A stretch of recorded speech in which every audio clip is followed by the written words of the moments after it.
আসসালামু আলাইকুম সবাইকে। আশা করি ভালো আছেন সবাই। তো আমি ফিনল্যান্ডের ব্লগটা আপলোড করতে একটু লেট হয়ে গেল। আমি মাঝে একটু অসুস্থ ছিলাম। তো এই যে এখন আমি ছাদে চলে যাব ডিরেক্ট সকালবেলা ঘুম থেকে উঠে রেডি হয়ে যে একটু দেখে আসি পরিবেশটা কেমন। তো দেখেন কেমন একদম অন্ধকার একদম হয়ে আছে, কিছু দেখা যাচ্ছিল না। তো এই যে নিচে পানি দেখা যাচ্ছিল আর গ্লাসে আবার একটু আমাকেও দেখা যাচ্ছিল। তো এই যে আমরা রেডি হয়ে সবাই বেরিয়ে পড়বো, একটু ফিনল্যান্ডটা দেখে আসি কীরকম। তো এই যে আমি যাচ্ছি। তো এই যে মাঝে আবার আমরা একটু সবাই ছবি তুলে নিলাম। এই যে টিয়ারা, আপু, নুসরাত আর কি এই যে যাব। তো এই আমরা করিডোরে পৌঁছে গেলাম। তো করিডোরে পৌঁছে আমরা এখানে দেখছিলাম যে দুটো সিঁড়ি। তো আমরা আবার ভাবছিলাম যে এটা দিয়ে আবার উপরে উঠে যাব কিনা। তো দেখেন কত লম্বা একটা করিডোর। তো এখান দিক দিয়ে যাওয়ার সময় আমরা যে এটাতে দাঁড়িয়েছিলাম আর আমি একটু ভিডিও করছিলাম যে ওই যে দেখা যাচ্ছে এখান থেকেই আমরা যে অলরেডি পোর্ট অফ হেলসিঙ্কিতে এসেছি, এটা গিয়ে এখান থেকেই দেখা যাচ্ছিল। তো আমি দাঁড়িয়ে আবার এটা একটু ভিডিও করে নিলাম। এই যে বাইকিং লাইনের অফিস আর পোর্ট অফ হেলসিঙ্কি। তো আমরা ভাবছিলাম যে এখানে কোনো ইমিগ্রেশনের ঝামেলায় পড়তে হবে কিনা বা কিছু বা আমাদের কোনো কিছু চেক করবে কিনা, কিন্তু আমাদের কোনো কিছুই চেক করেনি। জাস্ট আমরা নর্মালি হেঁটে হেঁটে বাইরে চলে গেলাম। তো এই যে আমি আবার একটু গ্লাস পেয়ে একটু নিজেকেও দেখে নিলাম যে সব ঠিকঠাক আছে কিনা। তো এই যে আমার হাজব্যান্ড আর আমরা এখান দিক দিয়ে ফাইনালি আমরা বাইরে যাব। তো এই যে আমরা বাইরে এসে একটু আশেপাশে ভিডিও করে নিলাম আপনাদের জন্য। তো দেখেন বাইরে এসেই গিয়ে আমার মনটা যতটুকু আমার এক্সাইটমেন্ট ছিল, তো ছাদে গিয়েই আমার অর্ধেক এক্সাইটমেন্ট অনেকটাই শেষ হয়ে গিয়েছে। এবং দেখেন পরিবেশটা কেমন একদম গ্লুমি হয়ে আছে, মানে এত বৃষ্টি হয়েছে এবং এত কুয়াশা, মানে কিছুই দেখতে পাচ্ছিলাম না।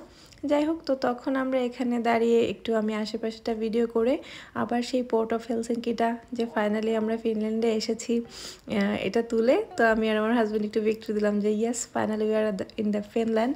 সো এই যে এখন আমরা কিন্তু কুয়াশার জন্য কিছুই দেখা যাচ্ছিল যে এটাতে করেই কিন্তু এই শিপটাতে করে আমরা এসেছি। তো এখানে এসে আমরা চিন্তা করছিলাম কোন দিকে যাব। তো এখানে একটা সিটি মল আছে। তো এটা এখান থেকে 1.6 কিলোমিটারের মতো দূরে। তো আমরা ভাবছিলাম হেঁটেই যাব, কারণ হেঁটে গেলে কি হবে, এখানে একটু এক্সপ্লোর করা হবে আর আশেপাশটা একটু ঘুরেও দেখা হবে প্রপারলি। কারণ আমরা গাড়ি করে গেলে তো হয়তো বা আস্তে আস্তে করে যেরকম একটু থামবো একটু ছবি তুলবো সেই জিনিসটা হবে না। তো এই জন্য আমরা আস্তে আস্তে করে হেঁটে হেঁটেই গিয়ে আগাচ্ছি।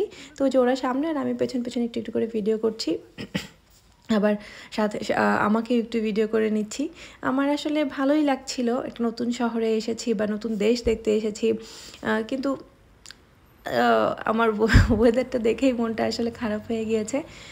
কিন্তু আমার কাছে খুব একটা মানে আহামরি কিছু লাগেনি, মনে হয়েছে যে সেম জিনিসই, জাস্ট এখানকার ওয়েদারটা একটু ডিফারেন্ট সুইডেন থেকে। আর বিল্ডিং আছে অনেক বড় বড়, এই যে দেখেন আপনাদেরকে দেখানোর জন্যই আমি এগুলো ভিডিও করছি। তো বিল্ডিংগুলো দেখতে অনেক পুরনো মনে হয়েছে। মাঝখানে আমি আবার একটু রং করছিলাম, বলছিলাম যে আমাকে একটু ভিডিও করে দাও। ফাইনালি আমি ফিনল্যান্ডে এসেছি। তো এই যে রাস্তা ক্রস করার সিস্টেমও সুইডেনের মতোই, কারণ যেহেতু নর্ডিক এরিয়া। তো আর ওই যে স্কাই হুইল, ওইটাতে উঠতে চেয়েছিলাম, কিন্তু দেখেন এই ওয়েদারে আমি ওখানে উঠার পরে আমি হয়তো বা কিছুই দেখতে পাবো না। এই জন্য আর শুধু শুধু টাকা নষ্ট না করে আমরা গিয়ে উঠিনি।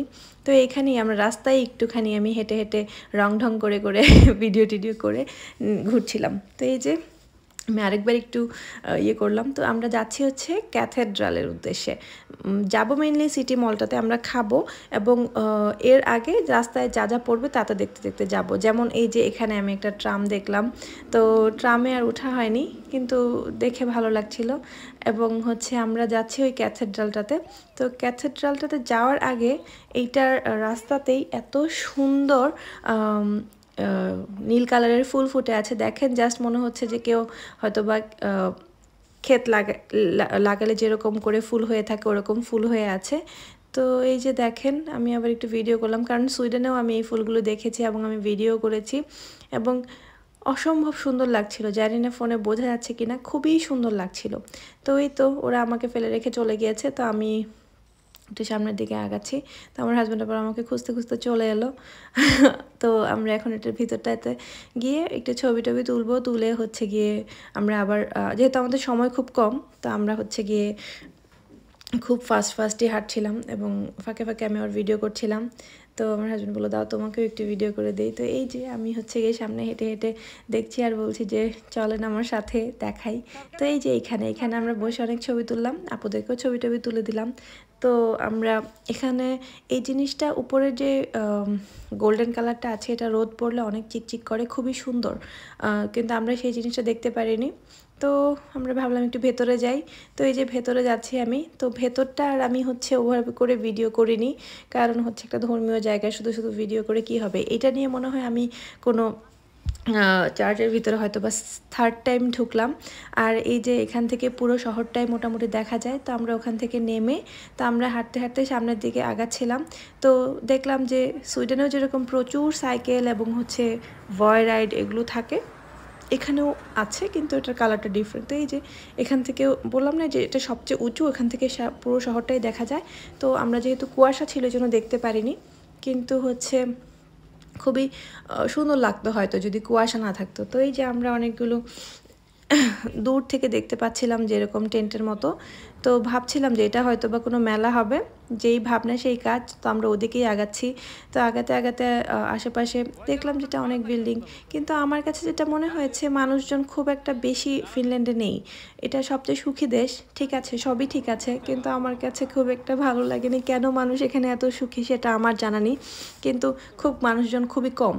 তো এগুলো বলতে বলতে আমরা গল্প করতে করতে আস্তে আস্তে করে আগাচ্ছি। তো আমরা হচ্ছে যাবো এই মেলাটাতে, কি আছে একটু দেখব। তো এই যে মেলাতে হচ্ছে এরকম জিনিস, মানে সব জায়গাতেই, সুইডেনেও কিন্তু এরকম মেলা হয়। তো এই যে আমি আবার এই জিনিসগুলোকে একটুখানি ভিডিও করে নিলাম। যারা হচ্ছে ফিনল্যান্ডে গিয়ে ঘুরতে গিয়ে কিছু স্মৃতি নিয়ে আসতে চায় ওরা এগুলো থেকে শপিং টপিং করে নিয়ে আসে। তো এই যে ফিনল্যান্ড লেখা, আমার কাছে এই জিনিসগুলো খুব ভালো লেগেছে। তো আমি ঘুরে ঘুরে দেখছিলাম পুরো মেলাটা। তো আমার হাজব্যান্ড আবার একটু বেল্ট সম্পর্কে জানতে চাচ্ছিল ওনার কাছে, যেটা কি চামড়ার কিনা। তো উনি বললো যে হ্যাঁ এটা হচ্ছে চামড়ার বেল্ট। তো এই যে দেখেন এখানে অনেকগুলো কি রিংস এবং হচ্ছে এখানে ফিঙ্গার রিংসও ছিল, এগুলো হচ্ছে সব সিলভারের, মানে রূপার। তো আমি আবার একটুখানি এগুলো দেখে টেখে ভিডিও করে তো আমি আবার সামনের দিকে আগাচ্ছি। তো এই যে ভালো লাগছিল, একটু একটু করে রোদ উঠছিল, তো তখন অনেক বেশি খুশি লাগছিল।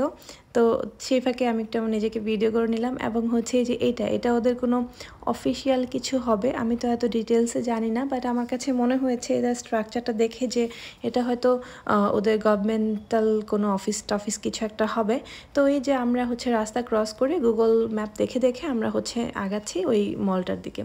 তো রাস্তায় যেতে যেতে দেখলাম অনেকগুলো কফি শপ, তারপরে হচ্ছে মানে সুন্দর, ভালো লেগেছে আমার কাছে। আমরা গল্প করছি আগাচ্ছি।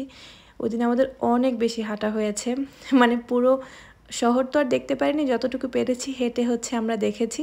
তো এই যে এই ফুলগুলো তো সুইডেনেও অনেক জায়গায় জায়গায় আছে, তো ফিনল্যান্ডেও দেখলাম সেম। তো এটা অনেক বড় একটা মল। তো ওই মলে গেলে হয়তো আমাদের 7 ঘন্টায় কুলাবে না। তো আমরা হচ্ছে কোনো মতে একটুখানি হেঁটে হেঁটে তাড়াতাড়ি করে দেখে দেখে চলে যাচ্ছি। তো এইখানে এই পার্ক, এটা মনে হয় একটা পার্ক প্লাস হচ্ছে মল। তো এখানে আসার পর দেখলাম যে একটা গ্রুপ ওদেরকে হয়তো বা গাইড করে নিয়ে যাচ্ছে। তো আমরা ওর পিছন পিছন চলে যাচ্ছিলাম। তো গিয়ে হচ্ছে আমরা এই যে একটা দোকানে ঢুকলাম। এখানে আসলে যে থাকে না কেউ স্মৃতি হিসেবে নিয়ে যেতে চাইলে, কিন্তু অনেক দাম এখানে। তো আমাদের তেমন কিছু ভালো লাগেনি। তো আমরা হচ্ছে গিয়ে আবার বের হয়ে গেলাম। তো এই যে আমরা হচ্ছে বের হয়ে তো আমরা একটা শপিং মলের ভেতরে ঢুকবো। তো ভেতরে ঢুকে আমরা হচ্ছে আশেপাশেটা দেখে, তো এই যে আমরা এটার ভেতরে ঢুকলাম। তো এটার ভেতরে ঢোকার উদ্দেশ্য দুইটা ছিল, যে একটু হচ্ছে আমরা দেখব যে এখানে কি কি আছে, আর হচ্ছে একটু ওই যে থাকে না ইকার মতো যে সবগুলো সুপার শপ টাইপের, তো ওখানে গিয়ে হচ্ছে আমরা খাবার দাবার খাবো। আর হচ্ছে কিছু খাবার আমরা শিপে নিয়ে যাব, কারণ শিপের খাবার অনেক বেশি এক্সপেন্সিভ। তো এই ফাঁকে আমরা এখানে কয়েকটা ছবি তুলে আশেপাশটা ভিডিও করে তো একেবারে হচ্ছে আমরা লিফটে করে নিচে চলে গেলাম। নিচে গিয়ে আমরা হচ্ছে খাওয়া দাওয়ার যা যা নেওয়ার সেগুলো নিব, নিয়ে হচ্ছে আমরা আবার খাবার খোঁজার উদ্দেশ্যে যাব। তো এখানে এই যে অ্যাপোতেক, সুইডিশ ভাষায়ও অ্যাপোতেক মানে হচ্ছে আপনার ফার্মেসি, আর ফিনল্যান্ডেও দেখলাম সেম। তো এই যে আমরা সেই হচ্ছে ইকার মতো যে সবগুলো বা কূপের মতো যে সবগুলো, সেখানে আমরা ঢুকে তো আমরা আশপাশটা একটু দেখে এই যে ভিডিও টিডিও করে আমি হচ্ছে গিয়ে ওখান থেকে চিকেন এর কয়েকটা আইটেম আমরা হচ্ছে স্ন্যাক্স হিসেবে নিলাম। তো নুসরাত আপু হচ্ছে চিপস নিল আর হচ্ছে আর অনেক কিছু নিয়ে হচ্ছে আমরা এখান থেকে বের হয়ে গেলাম। তো বের হয়ে আমরা হচ্ছে খাবারের দোকান খুঁজছি। তো আমরা মেনলি হচ্ছে ইন্ডিয়ান একটা খাবারের দোকানে যাব। তো ওইটার জন্যই আমরা ওখান থেকে বের হয়ে তো আমরা হচ্ছে সামনের দিকে আগাচ্ছি আর একটু এক্সপ্লোর করছি। তো এই যে দেখেন কেমন বিল্ডিংগুলো, আমি আমি যেদিকে তাকাচ্ছি অনেক বড় বড় বিল্ডিং দেখতে পাচ্ছি। আর আমার কাছে মনে হয়েছে যে এই বিল্ডিংগুলো হচ্ছে পুরনো, কারণ দেখেন এটা নতুন কোনো হচ্ছে বিল্ডিং না, এটা পুরনোই একটা বিল্ডিং মনে হচ্ছে। তো এই যে যেতে যেতে দেখলাম যে এখানে এই মডেলটা, আমার কাছে এই মডেলটাও খুবই ভালো লেগেছে। দেখেন কি সুন্দর করে একদম পুরো হচ্ছে এখান দিক দিয়ে ঢুকে ওখান দিক দিয়ে দেখাচ্ছে, ভালো লাগছিল। তো এই যে আমরা হচ্ছে খাবারের দোকান খুঁজতে খুঁজতে আমরা চলে এসেছি। তো এই বিল্ডিংটা আমার কাছে অনেকটা পুরনো এবং খুবই ভালো লেগেছে। তো এই যে আমরা হচ্ছে মেনলি এই ইন্ডিয়ান রেস্টুরেন্টটাতে গিয়েছিলাম। তো এখানে গিয়ে দেখলাম যে বুফের একটা অফার দিয়ে রেখেছে ওনারা। আমাদের বুফেটার প্রাইস ছিল হচ্ছে 13 ইউরো। তো এটা যদি আমরা সুইডিশ ক্রোনাতেও কনভার্ট করি 150-60 ক্রোনার বেশি হবে না। তো আমাদের কাছে জিনিসটা ভালো লেগেছে। তো আমরা সবাই মিলে হচ্ছে এই যে বুফে নেওয়ার জন্য, ওরা অলরেডি বসে গিয়েছে, তো আমি একটুখানি স্টার্টার নিয়ে নিলাম। নিয়ে হচ্ছে একটু পরে আমি ভালোই লেগেছে খাবারগুলো, তাই পরবর্তীতে আমি খাওয়াতে এতই মগ্ন ছিলাম যে খাবার নেওয়ার ভিডিও করতে ভুলে গিয়েছি। তো এই যে এখানে অনেক কিছু ছিল, ডাল, চিকেন, রাইস এবং অনেক কিছু। Thank you so much for watching.